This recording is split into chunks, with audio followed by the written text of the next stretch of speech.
So how do we actually unbrick our Gamesir G7 SE after failed Nexus updates? So the first thing we need to do is to just grab the extremely long cable that you should have gotten when you purchased the controller, and the USB-C end needs to go in here. You can see, of course, you probably know that already, of course. And then the other end is gonna go to our PC or laptop. Now, when you have done this, we need to then go to firstly to the Gamesir Connect app. So you need to get the Gamesir Connect app if you haven't already. So I'm just gonna search for it here real quick.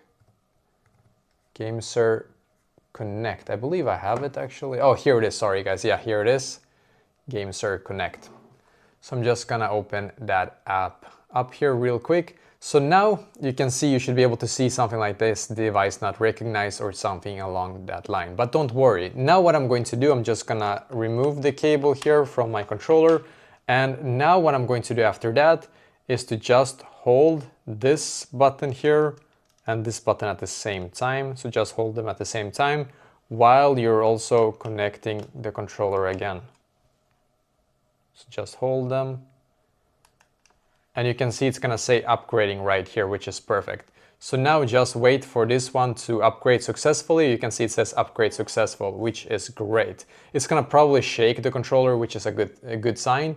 And now what I'm going to do, I'm going to close this right here, the Gamesir Connect app. I'm just gonna close it.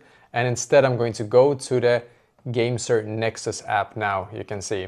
So I'm just gonna go to the Gamesir Nexus app and then just click on your Xbox button here, and you can see you're now back here at the Gamesir Nexus app. And basically that is exactly how to actually do this.